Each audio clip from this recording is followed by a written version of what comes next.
Bismillahirrahmanirrahim. Assalamualaikum warahmatullahi taala wabarakatuh. Alhamdulillahi rabbil alamin wassalatu wassalamu ala asyrafil anbiya'i wal mursalin wa ala alihi wa ashabihi wa man tabi'ahu bi ihsanin ila yaumiddin amma ba'd. Nas'alullah subhanahu wa ta'ala an yamunna alaina bil ilmi nafi' wal amali salih an yufaqihana fid din wa yaftahana futuhal arifin. Allahumma amin. Kali kita memuji Allah Subhanahu wa taala, bersyukur atas segala nikmat dan rahmat, rezeki dan semua yang telah Allah berikan kepada kita.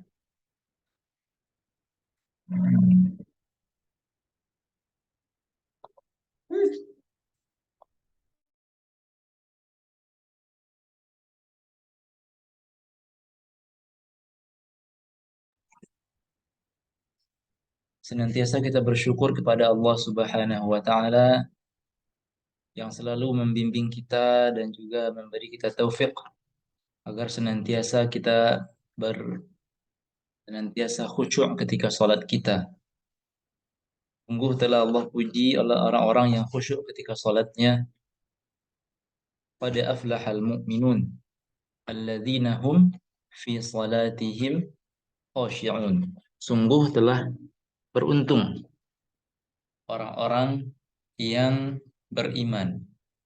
Suatu ketika atau sebab turunnya ayat ini atau di antara kisah ketika turunnya ayat ini adalah bahwa Rasul sallallahu alaihi wasallam menjelaskan qad unzila alayya 'ashru ayatin man aqamahunna dakhalal jannah. Sungguh telah diturunkan kepadaku 10 ayat. Barang siapa yang mendirikan atau mempraktekkan ayat ini, maka ia akan masuk surga. Yang pertama, alladzina hum fi salatihim khashi'un. Pertama kali yang disebutkan dalam ayat tersebut adalah orang-orang yang khusyuk ketika salatnya. Apa itu khusyuk ketika salat? Mari sejenak kita cermati pengertian atau makna khusyuk yang disampaikan oleh para ulama. Berkata Al-Hasan wa Qatadah, khaifun, rasa takut. Ada juga mengatakan tawadhu' ketika salat. Kemudian Mujahid mengatakan ghaddul basar wa khafdus saut, menundukkan pandangan ke arah sujud dan melirihkan atau khafdus saut, yani suara itu tidak terlalu dikeraskan. Tentu ini kalau kita bukan imam. Kemudian ada juga riwayat dari Imam Ali radhiyallahu anhu, beliau mengatakan alla yaltafita yaminan wala shimalan. Itu khusyuk ketika salat maknanya adalah kita tidak menoleh kanan dan juga tidak menoleh kiri. Begitu juga dari Sa'id bin Jubair, beliau mengatakan hal itu.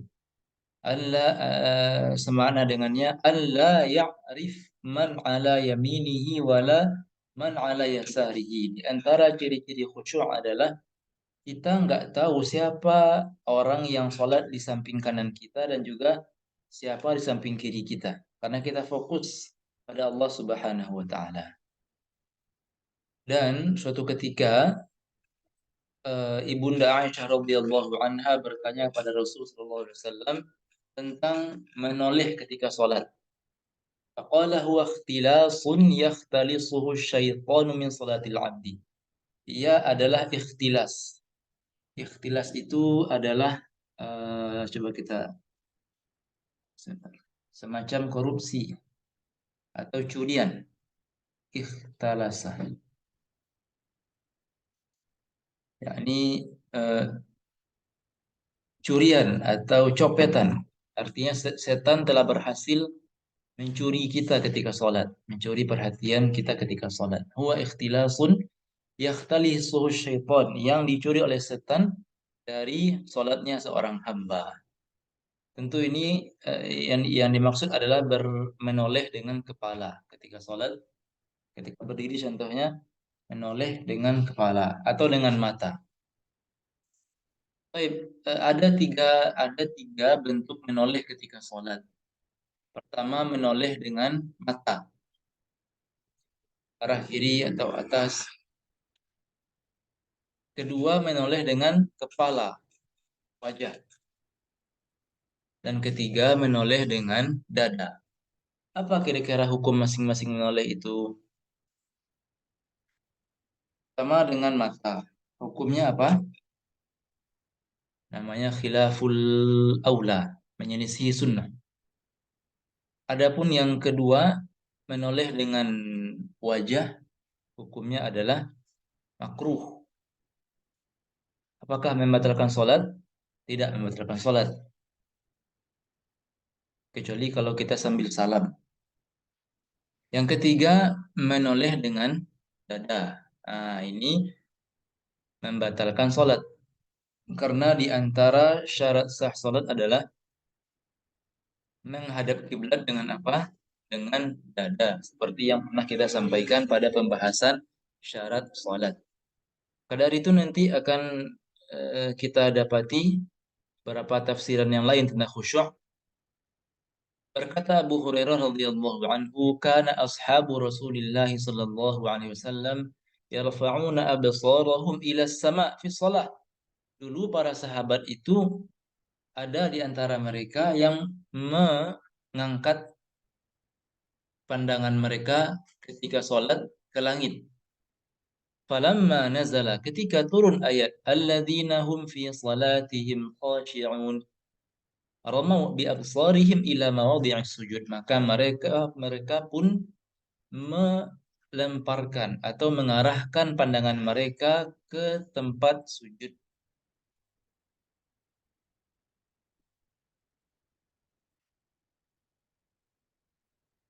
Itu eh, makna khusyuk yang tercantum dalam tafsir Al-Baghawi.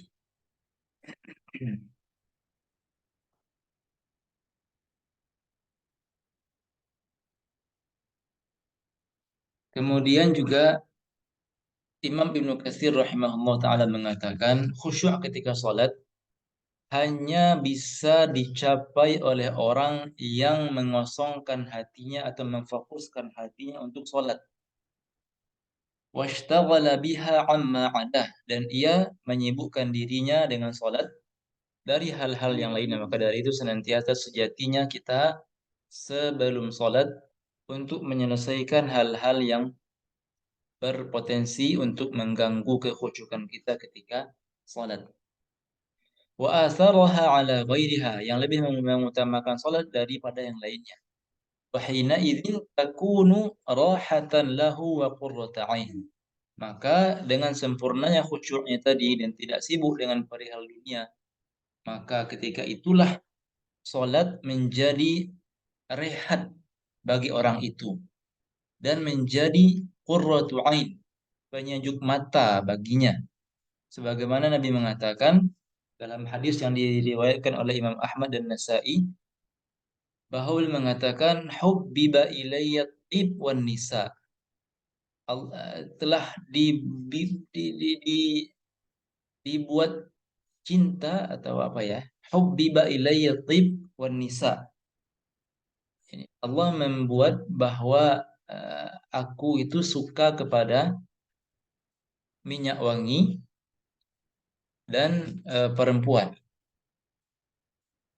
Wa ju'ilat qurratu aini fi shalah, dan dijadikan penyejuk mataku ketika salat. Maka kita dapati bahwa Rasulullah SAW mengatakan kepada Bilal, "Ya Bilal, arihna bis salah." Wahai Bilal, rehatkan kami, istirahatkan kami dengan salat. Mereka justru menganggap bahwa ketika sholat itu ada rehat, mendapatkan ketenangan ketika sholat. Dan Nabi pun mengatakan arihna bis sholat. istirahatkan kami dengan salat. Walaysa arihna anha, dan tidak mengatakan istirahatkan kami dari salat. Kemudian nantinya akan Allah Subhanahu wa taala mentakkidkan lagi atau meyakinkan atau lebih menekankan lagi pentingnya salat. Makanya Allah mengatakan mengulang zikir atau mengulang penyebutan salat, walladzina hum ala salawatihim yuhafizun. Orang-orang yang akan mewarisi surga adalah orang-orang yang menjaga salatnya. Yuwazibuna 'alaiha fi mawaqitiha, mereka lakukan ia pada waktu-waktu yang telah ditentukan. Kita sudah tahu kapan aja waktu-waktunya. Dan sebagaimana Nabi mengatakan, ayyul amali ahabbu ilallah, apakah amalan yang paling Allah cintai? Nabi mengatakan as-salatu ala waqtiha, salat pada waktunya. Summa ay, kemudian apa? Birrul walidain, berbakti pada orang tua. Summa ay, kemudian apa? Al jihadu fi sabilillah, jihad fi sabilillah. Dan juga ada Imam Hakim meriwayatkan as-salatu fi awali waktiha, salat pada awal-awal waktunya. Salawat dan salam untuk Nabi kita Nabi Muhammad sallallahu alaihi wasallam sebagai contoh kita, sallu kama raaitumuni shalli. Salatlah kalian sebagaimana aku salat. Pada pertemuan yang kemarin kita telah sampai pada pembahasan atau sedikit menggantung kemarin pada pembahasan mengenai rukun-rukun salat. Kita ulang sedikit bahwa kemarin baru sampai pada bab sujud atau rukun sujud yang pertama. Yang mana sujud itu ada berapa syarat. Barangkali diharap dituliskan di kolom komentar berapa jumlah syarat sujud takarruman. Lau takarramtum an taktubu, syarat-syarat sujud ada berapa? 1 kah atau 2 atau 3? 4?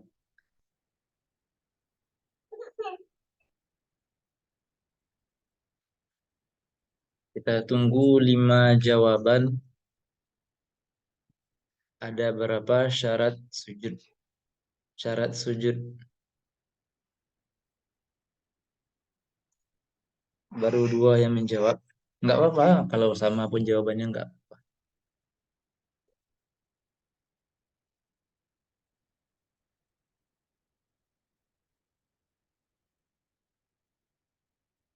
Syukran.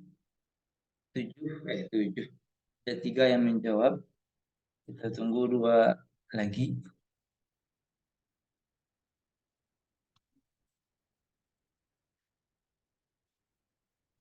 Jazakumullah khairan. Nah,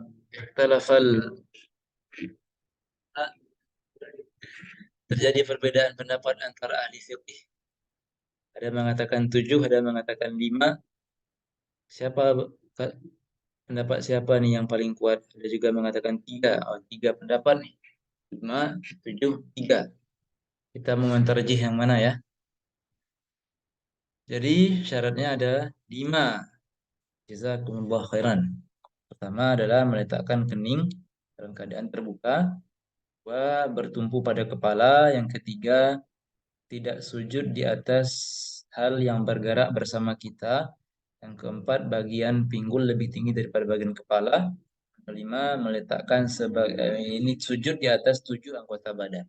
Jadi yang menjawab 7 tadi barangkali maksudnya adalah jumlah anggota badan yang diletakkan ketika sujud. Husnuzan. Maka sampailah kita pada syarat kelima atau rukun ke-10, yaitu adalah al-ashir at-tuma'ninatu fihi kama dzakarna fir ruku'. Tuma'ninah ketika sujud sebagaimana yang kita sebutkan tuma'ninah ketika poin ruku', bisa dibaca ulang. Al-hadi ashar, Yang ke-11 al-julusu baina sajdatain. Duduk antara dua sujud. Bi an yantasiba jalisan, itu duduk sampai sampai badannya tegap, sampai badannya lurus. Kemudian yang ke-12 at-tuma'ninatu fihi kama dzakarna fir ruku', tuma'ninah. As-salis asyar, 13 as-sujudu as-sani mithlu as-sujud al-awwal fi ma marra fihi. Sujud yang kedua seperti sujud yang pertama. Ini syaratnya sama gitu. Ar-rabi' asyar at-tuma'ninatu fihi kama dzakarna fir ruku', tuma'ninah. Al-khamis asyar, jadi barakallahu fikum, disebutkan oleh Syekh Nawawi Al-Bantani Al-Jawi bahwa barang siapa yang ketika sujud dia mengangkat keningnya. Jadi ketika dia telah meletakkan 7 anggota sujudnya, lalu dia mengangkat kembali keningnya, lalu dia taruh kembali kening ke tempat sujud, maka batal sholatnya. Kenapa? Karena dia itu telah dianggap menambah sujud. Jadi ketika telah diletakkan 7 anggota sujud, kemudian angkat kening, kemudian letakkan lagi, itu dia telah dianggap menambah sujud. Karena sepakat ulama bahwa inti dari sujud itu terletak pada kening. Apakah yang rukun itu adalah meletakkan kening atau meletakkan 7 anggota badan? Ada khilaf. Yang penting mereka sepakat bahwa kening ini adalah poin utamanya. Jadi itu dia faedah dari Syekh Nawawi Al-Bantani. Yang ke-15, al-julusul akhir, duduk pada tasyahud akhir. Kira-kira kalau orang duduknya dalam keadaan bersila, apakah boleh atau tidak ya?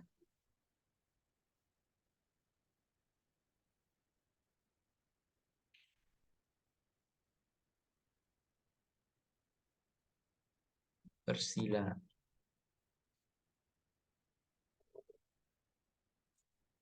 Nah, syukran atas jawabannya. Jadi yang diminta itu adalah duduk, ijlis, al-julus. Maka dari itu kita para ulama ini mengambil makna julus itu dari segi bahasa. Maka dari itu diperbolehkan duduk dalam bentuk apapun selama pinggul nyentuh ke lantai atau nyentuh tumit. Baik itu dalam keadaan duduknya iftirash atau duduknya bersila atau duduknya itu bahkan ini disebutkan kedua kakinya diselonjorkan ke depan atau kedua lututnya ditegakkan, duduk kayak apa ya? Kayak lagi nonton bola gitu di lapangan. Lututnya diangkat kedua-duanya. Nah, karena itu masih dinamakan duduk. Namun tentu ketika tasyahud akhir ini yang afdal adalah namanya tawarruk. Itu yang masyhur, kita masukkan kaki kiri ke bawah kaki kanan dan kita agak miring ke kanan.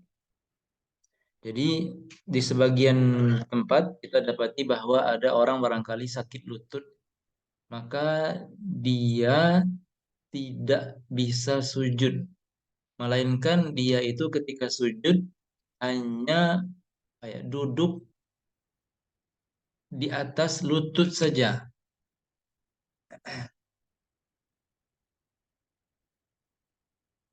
Barangkali teman-teman yang di Mesir pernah melihat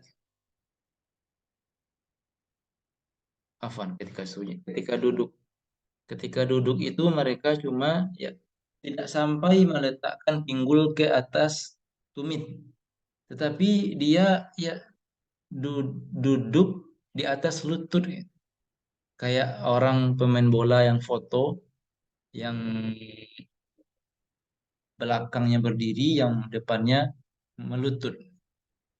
Maka ini pernah disebutkan oleh Syekh Ahmad Rushdi, guru kami di Mesir, tidak sah. Karena itu bukan dinamakan duduk.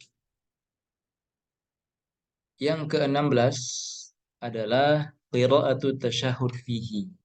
Membaca tasyahud ketika duduk akhir. Ini ada isyarat bahwa ini rukun-rukun yang berbeda. Yang 15 ini rukun gerakan, sedangkan yang 16 adalah rukun bacaan. 17 as-salatu 'ala nabi sallallahu alaihi wasallam ba'da tasyahud. Salawat pada Rasulullah SAW setelah membaca tasyahud ketika duduk. Jadi ini ada isyarat dari beliau bahwa syarat sah salawat adalah harus dilakukan setelah tasyahud.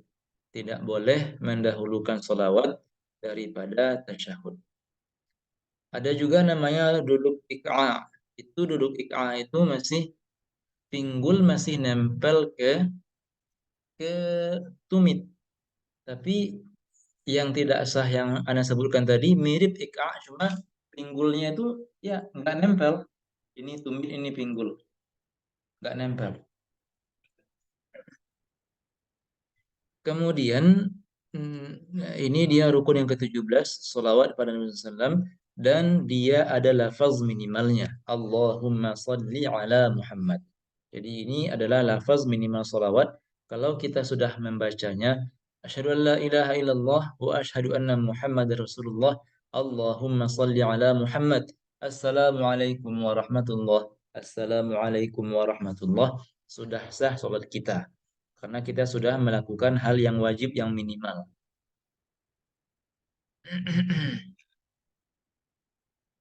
Berarti hukum salawat kepada keluarga Nabi apa? Sunnah. Wa ala ali Muhammad sunnah. Salawat kepada Nabi Ibrahim dan keluarganya juga sunnah. Jadi pada rakaat atau tasyahud akhir membaca salawat hukumnya adalah rukun, wajib atau rukun. Sedangkan pada tasyahud pertama hukum salawat kira-kira apa? Hukum membaca salawat kepada Nabi di tasyahud awal. Apakah wajib atau sunnah? Jawabannya adalah sunnah. Syukran. Namun dia namanya sunnah ab'ad. Sunnah muakkadah. Yang mana jika ditinggalkan, maka dianjurkan untuk ditutup, ditambal dengan melakukan sujud sahwi. Mengucapkan sholawat kepada keluarga Nabi ketika tasyahud pertama. Hukumnya kira-kira apa? Tadi kita katakan bahwa ketika pada tasyahud kedua hukumnya sunnah. Pada tasyahud awal hukumnya adalah uh,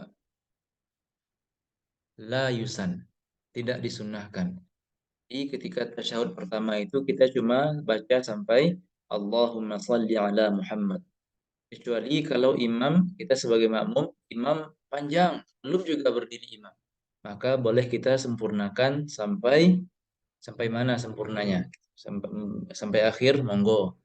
Ya, mungkin nggak sampai akhir ya. Yang penting waktu itu jangan sampai kosong dari zikir. Atau juga boleh diisi dengan doa. Allahumma salli ala Muhammad. Imam belum berdiri, boleh diisi dengan doa atau zikir yang lain. Doa kalau nggak salah doa. Jadi itu dia, barangkali ada yang mau bikin perbedaan antara mereka. Sujud tasyahud pertama, tasyahud kedua, salawat pada Nabi, salawat pada keluarga Nabi. Sunnah ab'ad, tidak disunahkan. Rukun, sunnah ab'ad. Ke-18, assalamu ba'daha fil qu'ud wa aqalluhu assalamu alaikum. Membaca salam setelah salawat. Yang mana lafaznya yang paling kurang adalah assalamu alaikum. Baik, yang menjadi rukun itu apakah apakah ucapan assalamualaikumnya ataukah menoleh ke kanan? Apa kira-kira yang menjadi rukun? Mengucapkan assalamualaikum kah atau menoleh ke kanan? Non. Sentum yang rukun adalah mengucapkan salamnya. Adapun menoleh ke kanan, maka dia sunnah. Maka dari itu jika ada orang yang sholat fil alamin innaka hamidum majid, assalamualaikum, tanpa menoleh ke kanan, maka sudah sah sholatnya. Adapun menoleh ke kanan, hukumnya sunnah. Menoleh ke kiri juga sunnah. Sebagaimana salam kedua hukumnya juga adalah sunnah. Maka dari itu, kita selesai dari sholat dengan mengucapkan salam yang pertama. Dan juga kita selesai dari status sebagai makmum ketika imam telah mengucapkan salam yang pertama. Maka dari itu, kalau kita masbuk dan imam telah mengucapkan salam yang pertama, sudah boleh kita berdiri. Namun yang sunnah yang dianjurkan adalah kita berdirinya setelah imam selesai dari salam yang kedua. Begitu juga yang ditanyakan sebelumnya, kita kalau imam mau sujud sahwi, maka kita ikut sujud sahwi bersama imam, walaupun kita masbuk. Karena kita sebelum salam itu masih bersatu sebagai makmum, dan makmum mesti mengikuti imam dalam setiap gerakannya, termasuk ketika sujud sahwi, selama kita masih bersatu sebagai makmum. Nah, salam ini Bapak Ibu, Ustazah, eh, mengucapkan Waalaikumsalam kira-kira boleh nggak? Boleh, tapi hukumnya makruh. Ada 10 syarat salam ya. Pertama, jadikan dia ma'rifah. Assalam. Harus pakai alif wal lam. Assalam. Maka kalau salamun saja tidak sah. Salamun alaikum tidak sah. Harus pakai as. Assalam. Nggak cukup salam saja. Kemudian harus pakai dhamir mukhatab anta. Kum. Kalau pakai assalamu alaikum tidak salah, tidak sah. Kemudian sambung, jangan dipisah. Kemudian harus pakai jamak mim jamak. Assalamualaikum antum. Assalamualaikum. Tidak sah kalau cuma bomir satu orang. Assalamualaikum tidak sah. Kemudian berkesinambungan ya. Kemudian menghadap kiblat. Kemudian juga sambil duduk. Kemudian eh, harus terdengar karena dia sifatnya qauliyah, rukun yang bersifat ucapan, maka dia masih terdengar oleh telinga kita. Dan kita niatkan ketika salam itu untuk memberi salam pertama sebagai makmum kita menjawab salam imam dan juga memberi salam kepada setiap orang yang di kanan kita sampai ujung dunia sana kata. Dan juga ketika kita salam ke kiri kita niatkan untuk memberikan salam kepada semua orang yang di kiri kita sampai ujung dunia sana. Jadi assalamualaikum. Maka jangan juga tidak sah kalau kita menambah-nambah huruf. Assalamualaikum. Kan itu nanti jadinya pertanyaan. Apakah keselamatan untuk kalian? Sebagaimana kita nggak boleh Allahu Akbar. Tidak boleh. Ketika sholat tidak boleh. Kemudian yang terakhir adalah tertib. At-tasi' asyar. At-tertib.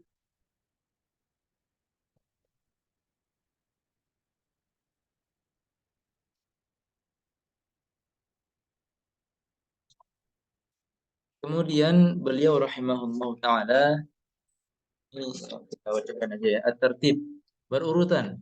Bi an ya'tiya bin niyati ma'at takbirah. Yaitu dengan melakukan niat beserta dengan takbiratul ihram. Summa al-fatihah fil qiyam. Baca al-fatihah ketika berdiri. Summa ruku' ma'a tuma'ninatihi. Kemudian ruku' serta tuma'ninahnya. Summa al-i'tidal ma'a tuma'ninati, i'tidal beserta tuma'ninahnya. Summa sujudul awal ma'a tuma'ninatihi. Summa al-julusu ba'dahu ma'a tuma'ninatihi. Duduk setelah sujud pertama. Summa sujudus sani ma'a tuma'ninatihi. Yang kedua. Fahadha tartibu awali raka'atin. Inilah urutan rakaat pertama. Tsumma ya'ti bi baqi raka'at mislaha. Kemudian ia melakukan sisa rakaat seperti urutan yang tadi. Al-Fatihah, ruku', illa annahu la ya'ti fiha bin niyyah wa takbiratul ihram. Hanya saja pada rakaat 2 sampai akhir kita tidak boleh mengulang niat dan juga tidak boleh mengulang takbiratul ihram. Kenapa? Karena nanti akan kita bahas bahwa itu merupakan di antara pembatal sholat. Kalau kita mengulang takbiratul ihram, maka sholat kita batal. Fa'idha tamat raka'atu fardhihi jalasal julusal akhir. Jika rakaat semuanya telah sempurna, maka kita duduk tasyahud akhir. Tsumma qara'a tasyahud fihi, kita membaca tasyahud. Tsumma shalla 'ala nabi, kemudian mengucapkan salawat pada Nabi. Qala Allahumma shalli 'ala Muhammad. Tsumma qala assalamu alaikum, kemudian mengucapkan assalamu alaikum. Arkanu sholati salasatu aqsam. Rukun-rukun salat ada 3 macam. Al-awwal qalbiyun. Yang pertama namanya rukun qalbi. Itu yang berhubungan dengan hati. Di hati itu qalbi. Pakai huruf qaf, bukan pakai huruf ka. Siraman qalbu. Kalau pakai ka artinya jauh beda. Najis berat. Kemudian yang kedua namanya rukun qauliyah, bersifat ucapan. Yang ketiga rukun fi'liyah yang bersifat gerakan. Apa itu rukun qalbi? Yaitu adalah niat. An-niyatu. Apakah niat punya syarat? Ya, ada 2. Pertama, niat itu mesti berbarengan dengan takbiratul ihram. Tidak boleh terlambat dari takbiratul ihram. Yang kedua, dilakukan ketika berdiri. Kemudian yang jenis kedua namanya rukun qauliyah yang bersifat ucapan. Dia apa namanya? Barangkali atau bukan barangkali. Kita mau coba lihat apa namanya? Partisipasi dari ustaz-ustazah semuanya apa saja kira-kira rukun qauliyah yang bersifat ucapan. Mungkin kita tunggu 3 jawaban. Bisa dituliskan di kolom komentarnya. Rukun-rukun yang bersifat qauliyah tanpa melihat buku. Apa saja kira-kira yang rukunnya yang sifatnya ucapan yang diucapkan. Dari yang pernah kita pelajari sebelumnya. Nah. Barakallahu fi. Barakallahu fi. Al-awwal adalah takbiratul ihram. Nah, syukran. Nah, sahih. Takbiratul ihram. Yang kedua adalah membaca Al-Fatihah.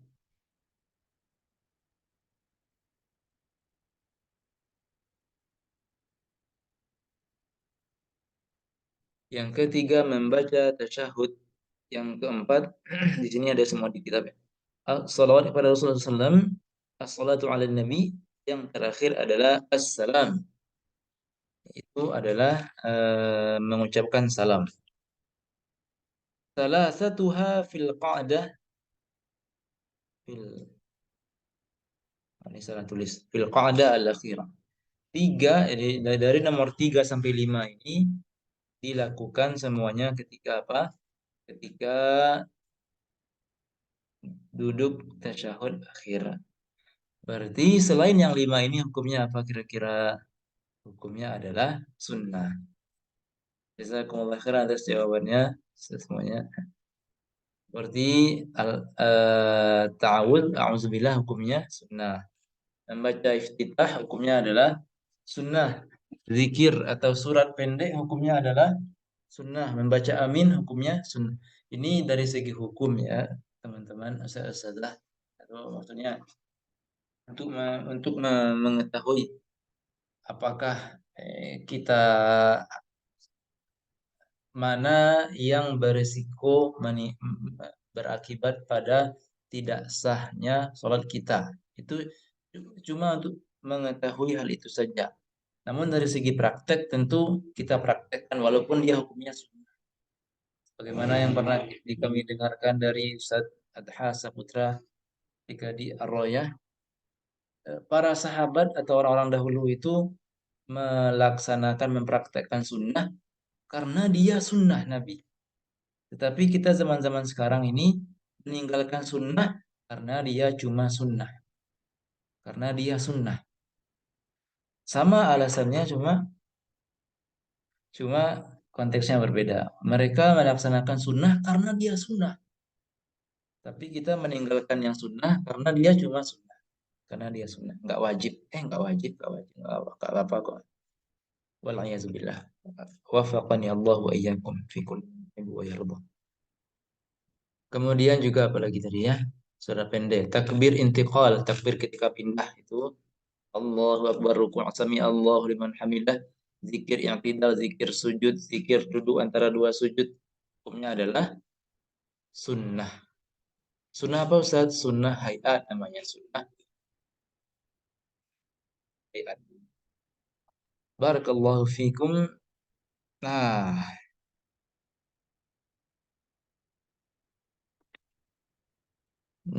jangan terburu-buru dulu bahwa ternyata rukun qauliyah ini ada syaratnya agar dia sah. Apa itu? Ini semuanya ada. An yusmi'a nafsahu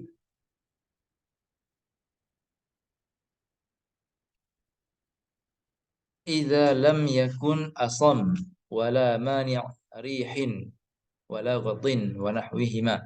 Yang namanya membaca itu tidak cukup dalam hati, tapi dia mesti dibaca dengan lidah atau lisan.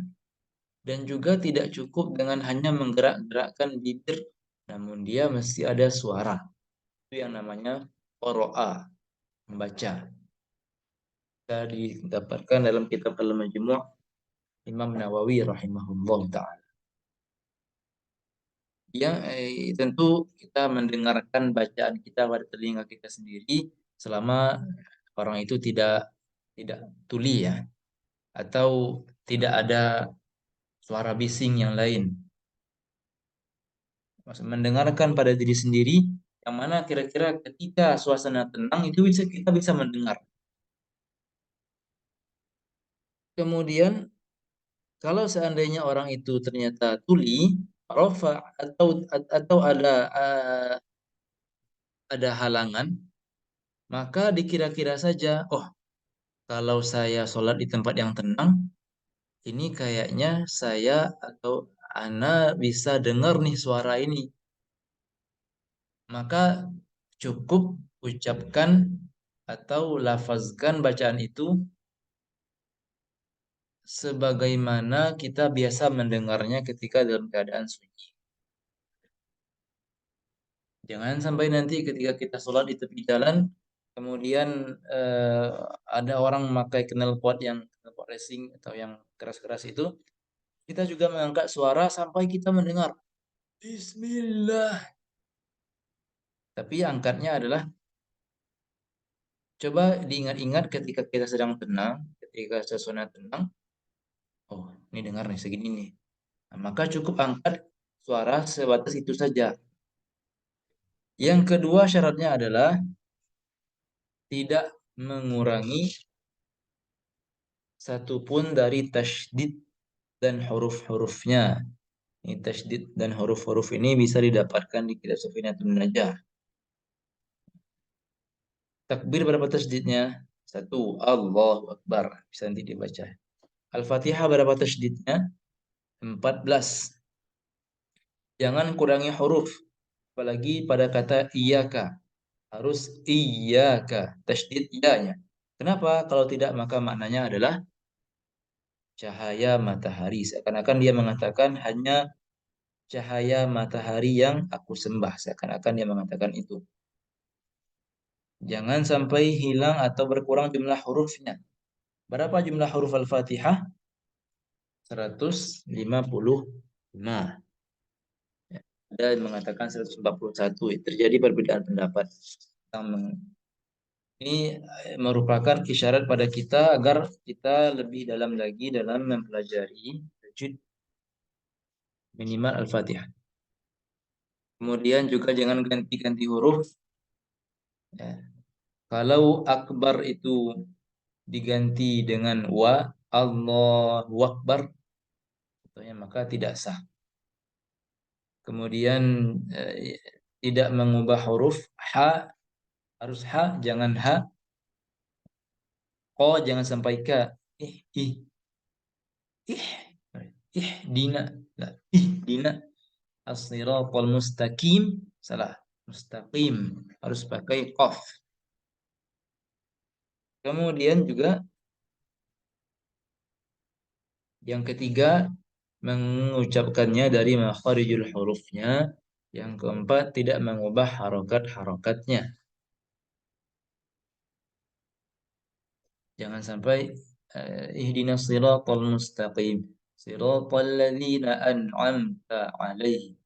Jangan dibaca an'amtu atau an'amti. Harus an'amta. An'amtu artinya apa?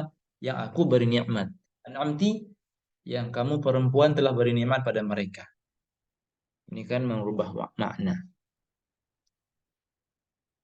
Apakah boleh menambah huruf waw sebelum assalamualaikum? Wassalamualaikum warahmatullah. Wassalamualaikum warahmatullah. Hukumnya adalah boleh. Ini pengecualian.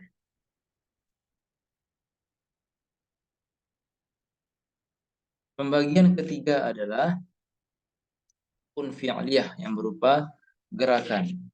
Berharap sebutkan rukun-rukun fi'liyah ketika sholat tanpa melihat buku.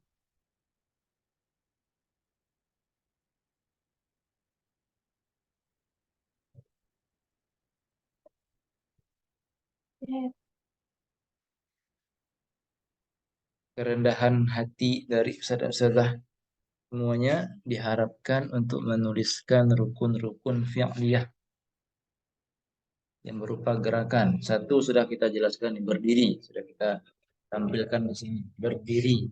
Ini kan gerakan ya, bukan ucapan, bukan hati juga. Berdiri sudah Ustaz Iza. Selain berdiri, rukuk, sujud, syukran Ustazah Aji. Kita tunggu 5 jawaban minimal. 5 penjawab maksudnya.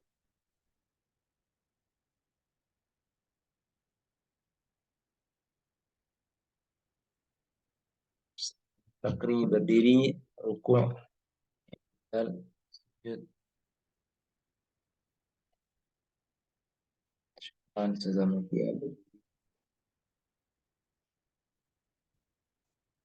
Jazakumullah khairan. Pertama adalah al-qiyam, berdiri. Yang kedua ar-ruku' serta tumakninahnya. Ketiga yang tidak serta tumakninahnya. Keempat sujud 2 kali. Pertama kalau kita mau pisahkan serta tumakninahnya. Yang kelima duduk antara dua sujud. Yang keenam sujud yang kedua. 7 duduk tasyahud akhir. Yang kedelapan tertib berurutan. Ini semuanya disebutkan dalam kitab Sunnah Salat. Wa wahidun yansha'u min fi'li hadhil arkan fi mawdi'iha. Ada satu rukun yang mana dia itu muncul atau tumbuh atau timbul sebagai akibat dari kita meletakkan semua rukun pada tempatnya. Itulah yang dinamakan dengan tertib. Sebentar, ternyata dia juga punya syarat-syarat. Yang pertama, agar rukun fi'liyah ini sah, maka harus memenuhi syarat-syarat berikut. Agar dia sah, pertama syaratnya adalah rukun yang sebelum dia harus sah. Contoh, ruku' kan? Kita mau ruku'. Agar ruku' kita sah, maka berdiri harus sah. Contoh lain, agar yang tidak agar sujud kita sah, maka agar sujud kita sah, maka i'tidal kita harus sah. Maka dari itu jika ada orang yang ruku', kemudian i'tidal tanpa tumakninah dan langsung sujud, maka otomatis sujudnya tidak akan sah. Karena rukun yang sebelum sujudnya juga tidak sah. Begitu juga orang yang meninggalkan rukun, contohnya orang yang sujud lalu dia nggak sengaja meninggalkan tumakninah, maka semua rukun yang dia kerjakan, nah ini nanti ada pembahasan sendiri. Semua rukun yang dia kerjakan setelah rukun yang tertinggal itu tidak sah. Contoh dia meninggalkan i'tidal, maka semua rukun yang terletak setelah i'tidal itu tidak akan sah. Sujudnya tidak sah, duduk antara dua sujud juga tidak sah. Itu bagi orang yang meninggalkan satu rukun fi'liyah tanpa sengaja, seperti meninggalkan i'tidal. Maka rukun-rukun yang dia kerjakan setelah itu la yuhsab, tidak dihitung. Itu kalau dia nggak sengaja. Maka apa solusinya? Maka dia harus segera kembali kepada rukun yang tertinggal itu kapan dia ingat. Dia lupa i'tidal, langsung dia sujud. Ingat ketika sujud bahwa dia belum i'tidal, balik berdiri langsung. Segera balik ke posisi berdiri untuk i'tidal. Atau balik ke posisi ruku' untuk melaksanakan i'tidal.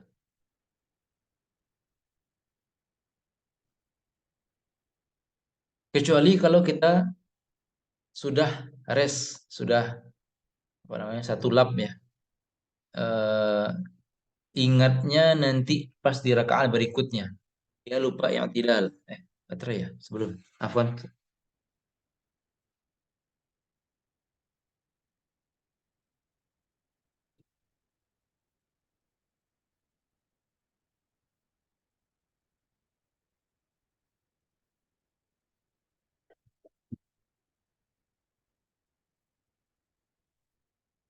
Dia lupa i'tidal, sujud dia, kemudian duduk antara dua sujud, sujud lagi. Berdiri rakaat kedua, baca Al-Fatihah, baca surat pendek, kemudian dia ruku', kemudian dia i'tidal. Nah, berarti kan dia sudah satu lap, satu putaran. Nah, maka rukuknya yang di rakaat kedua barusan itu adalah pengganti dari rukuk, afwan. I'tidalnya pada rakaat kedua tadi itu sebagai ganti dari i'tidal pada rakaat pertama yang dia tinggalkan tadi. Itu kalau dia baru ingatnya setelah satu lap mutar. Tapi kalau ingatnya sebelum sampai pada rukun yang tertinggal itu, baru sujud, udah ingat. Maka dia mesti harus segera segera kembali. Adapun orang yang ingatnya ketika sampai pada rakaat berikutnya, dekat sulit ya, sabar ya memahaminya. Nanti akan ada akan diulang insyaallah pada pembahasan pembatal sholat. Sahnya rukun yang sebelumnya. Yang kedua, tidak bermaksud mengerjakan hal yang lainnya. Maksudnya kalau yang mau sujud, ya niatnya sujud aja gitu. Kalau orang itu sujud, contohnya bergerak sujud demi menghindari atau rukuk, contohnya demi menghindari pukulan, maka tidak sah rukuknya karena yang dia maksud bukanlah rukuk. Atau ada orang yang contohnya yang tidak karena menghindari patokan ular dari bawah, maka tidak sah yang tidalnya. Karena maksudnya tadi bukan yang tidal. Barakallahu fikum, jazakumullah khairan. Insyaallah pada esok hari Senin akan kita bahas mengenai apa? Pembatal-pembatal salat. Sebelum kita tutup, ada satu yang ingin kami sampaikan bahwa berkaitan dengan surat Al-Mu'minun tadi, bahwa Allah Subhanahu wa taala di sana menyampaikan di antara sifat-sifat atau ciri-ciri orang yang me, eh, mewarisi surga adalah alladzina hum li furujihim hafizun, menjaga kemaluan mereka. Dan disebutkan di sana ada dua cara halal untuk apa namanya lurkan apa ya, dua cara yang halal dalam menggunakan kemaluan. Istri serta hamba sahaya perempuan yang dimiliki ketika masih ada zaman budak. Maka orang-orang yang mencari kesenangan kemaluannya di luar dua hal ini, maka dia dinamakan orang yang adun, zalim, lewat batas. Maka berkata Imam Syafi'i rahimahullah taala dan jumhur ulama ber, berdalil dari hal ini ala tahrimil istimna'i bil yad. Dalil bahwa haramnya, mohon maaf, eh, istimna, mohon maaf, dalil haramnya onani dengan tangan. Karena hal itu tentu di luar dua yang disebutkan tadi dengan tangannya sendiri, bukan dengan tangan istri, bukan. Tentu ini di luar dua hal yang dihalalkan tadi. Maka ini mereka juga didukung apa namanya, eh, ada hadis yang mengisyaratkan hal ini. Ada 7 orang yang tidak akan Allah lihat pada hari kiamat, tidak Allah perhatikan pada hari kiamat. Sab'atun la yanzurullahu ilaihim yaumal qiyamah wa la yuzakkihim, tidak membersihkan mereka, wa la yajma'uhum ma'al 'amilin, tidak mengumpulkan mereka bersama orang-orang yang beramal. Wa yudkhiluhumun nar awwal dakhilin, menjadikan mereka masuk neraka pertama kali. Illa an yatubu, kecuali mereka mau bertaubat. Faman taba taballahu alaih, maka siapa yang mau bertaubat, Allah akan mengampuninya. Siapa yang 7 orang tadi? Nakihun yadahu, orang yang menikah dengan tangannya. Itu salah satu orang yang tidak akan Allah lihat pada hari kiamat.